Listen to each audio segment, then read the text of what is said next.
Hello everyone, my name is the Phawx. This is the Retro Arcade by Cool Baby. This model number is the RS-07. What makes it worthwhile and noteworthy is that it's using the same chip in the RS-97 made by Cool Baby as well. This is the Ingenic 4670. This particular version and some newer versions of the RS-97 use the B variant, which is slightly newer, a better process potentially, and also overclocked slightly higher. So the one that you're going to get in here is nice. Additionally, Phawx, who makes the custom firmware, the custom useless firmware for the RS-97, is also making the useless firmware for the Retro Arcade, the RS-07. There's already been nice artwork made that mimics the RS-97's made RS-07 as well, made by Phawx. I don't know how to pronounce his name. I apologize, dude. But he's also on the Discord, and I saw that, and that's pretty cool. So there's lots of interesting things going on right now. It's still in alpha. It's not available, the custom firmware. This video will serve as an unboxing of sorts and taking a look at the unit. So it took about 4 weeks. I may not talk off mic. It took about 4 weeks for this bad boy to come on in. And here is the controller. They give you two controllers, and this plugs in via USB. I'm going to try to test this out and see how well it works on computers as well.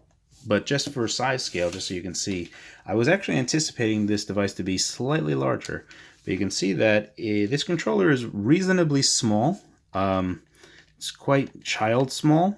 But on the other hand, it's also novelty sized, so that if you wanted to have this thing on your desk at work, it would totally not take up a lot of space, because you can see right now that this RS-97, which is completely pocketable and really tiny, is kind of larger than the RS-07 itself. So I think Cool Baby saw what NeoGeo is doing, SNK was doing with the NeoGeo Mini, and decided to hop on that bandwagon. They do make different colored versions of this. They make the smoked gray one that you see here.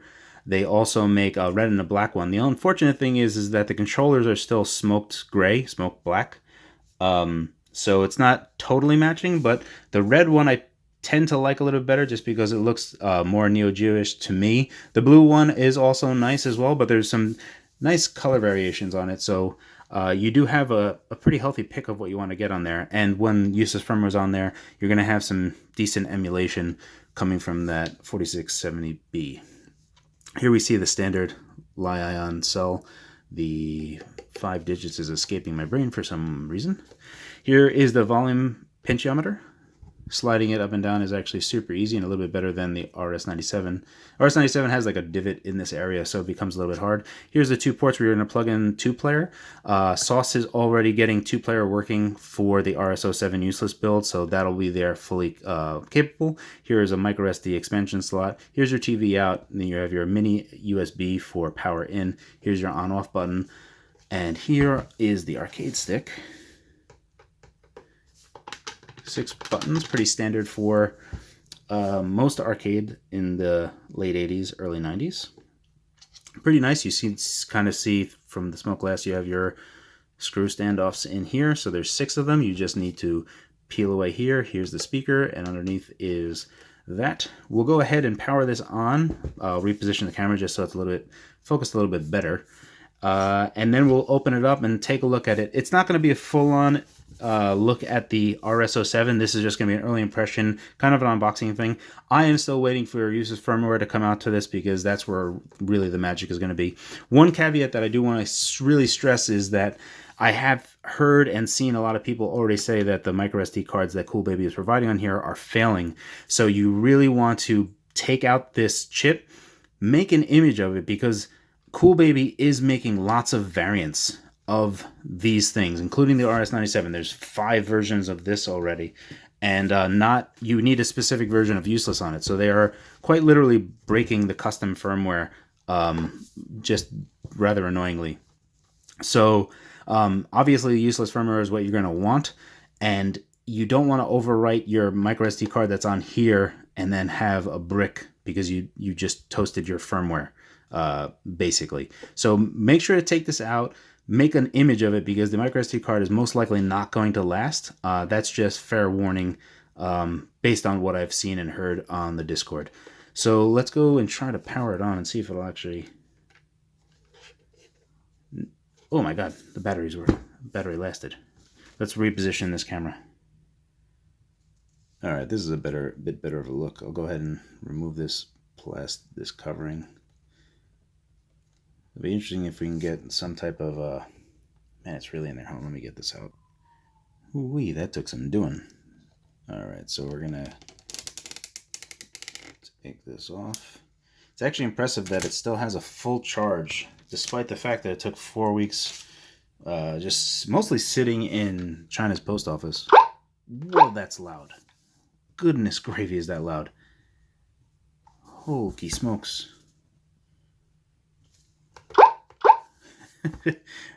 My goodness, how low do I have to make it? Is there... It seems like I only have 2... It seems like... Sweet. So my speakers are just... This is just digital. Okay, so it's just going to be ridiculously loud. Awesome. Let's see if there's any music on here. See if you can't. There's a girl, but I let her get away. It's all my fault. It is ridiculously loud.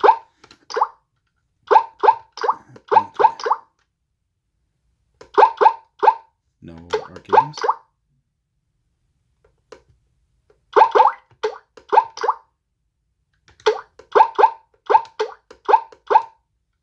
There's nothing going to be in the TF card because there's nothing there.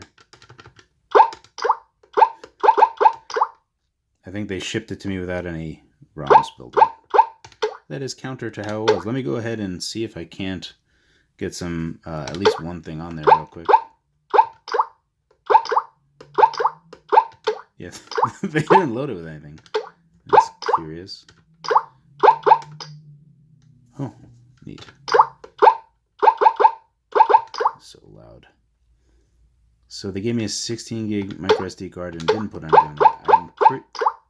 Simulation game. Yeah, I'm reasonably sure that this is actually super incorrect, and that I got something that should have had something loaded, but or perhaps they just ship it to US without any ROMs loaded for, you know, particular reasons. So let me go ahead and see if I can't find something. I don't even know what type of ROM set I'm going to need for CPS. All right, so I've quickly gone ahead and put a ROM on a micro SD card, and hilariously, I still cannot see it. So if we let me do SD card, it doesn't see the ROM at all. So hilarious. So unfortunately, I'm not going to even be able to show you built-in ROMs on this thing. That's fine by me because I really got this for useless firmware as it is. So again, just treat this as an unboxing. Let's go ahead and unopen this thing. All right, so first things first, you're going to remove that 18650 battery. This is a pretty standard cell that comes with it. And then, as I've always recommended, you're going to want to try to use a plastic spudger tool, and you're going to push on these little clip points right here. And as you push on it, it'll kind of just pop on out. And I've left the last one just so you can see. That's going to make a fool of me.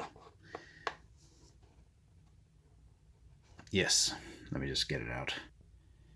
I am just having zero luck with this. So as you can see right here, I've had to flex this plastic a little bit, trying my best not to break this top part because it is very thin. But they basically stripped the F out of this screw right here, which is quite unfortunate for me. So now I'm going to have to try to basically get rid of that and use the other, just not have 4 screws in the thing. Here is the PCB itself, and here is the important bit that we absolutely need to get to. Let's go ahead and undo this. There are 2 ZIF sockets, one for the, put that right there. This is the micro SD card that comes inside. I'm going to go ahead and make an image of this just so I have it, even though it came with nothing. Though I think that there are going to be some ROMs on here, but I suspect something is up. As you can see, it's a 16 gig micro SD card. Again, these are kind of flaky, so basically make a backup of it as soon as you can. Hopefully you don't have a stripped screw like I did. And in here we can see the Ingenic. Oh, that's RAM. This is I think 128 megs of RAM, and they seem to have abraded away the Ngenic chip. So that's cool. Here are the two zip sockets. Here you can see the connector for the battery, which is really convenient. And here is the speaker itself. Very easy. And then on here, you can see the two ribbon cables, one for the controller board and one for the display. It's pretty simple, pretty straightforward. I'm going to go ahead and make an image of my microSD card now. This is the RS-07, obviously dismantled. I'm going to go ahead and wait until Phawx makes the useless firmware for this, and then I will make an updated video of this when there is appropriate firmware that has better emulators on it. Thank you so much for watching this unboxing. Hopefully it was educational and entertaining. Thank you so much for watching.